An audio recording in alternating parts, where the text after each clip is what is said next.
নমস্কার বন্ধুরা, কেমন আছেন সবাই? আমার আরও একটি রান্নার ব্লগে সকলকে স্বাগত জানাই। তো আজকে আমি বানাবো চিংড়ি মাছের মালাইকারি। আমি চিংড়ি মাছ ভালো করে কেটে ধুয়ে পরিষ্কার করে রেখেছি। আরেকদিকে কড়াইতে তেল গরম করে আলুগুলো ভাজতে দিয়েছি। এদিকে আমি একটা মশলা করে নিলাম, পেঁয়াজ, রসুন, ধনে গুঁড়ো, জিরে গুঁড়ো দিয়ে মশলাটা করে নিয়েছি। আর এদিকে নারকেল কুচিয়ে সেটাকে গ্রাইন্ড করে জলে ভিজিয়ে রেখেছি নারকেলের দুধের জন্য। তো এদিকে আলুগুলো লবণ হলুদ দিয়ে ভালো করে লাল লাল করে ভেজে নেব। যেহেতু বড় করে কাটা আলু, তো অনেকক্ষণ ধরে একটু লাল লাল করে ভাজতে হবে।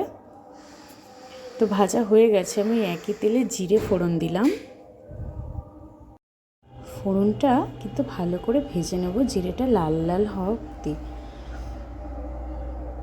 তো আমি এখানটায় তেজপাতাও ফোড়ন দিলাম,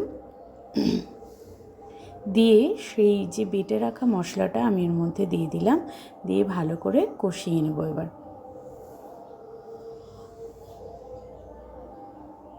যতক্ষণ না ওপরে তেলটা ছেড়ে আসে ততক্ষণ অবধি কষাতে থাকবো।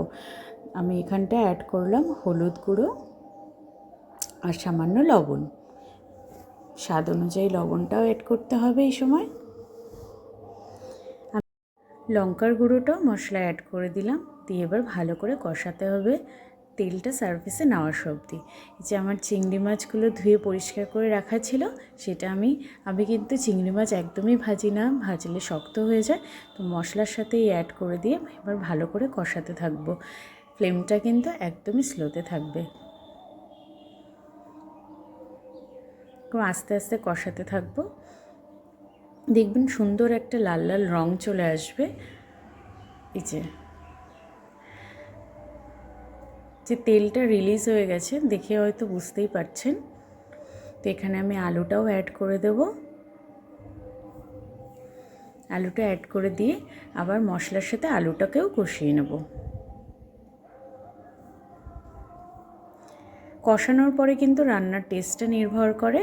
তো প্রায় কষানো হয়ে গেছে। আমি এখানে ছেঁকে রাখা নারকেলের দুধটা দিয়ে দিলাম।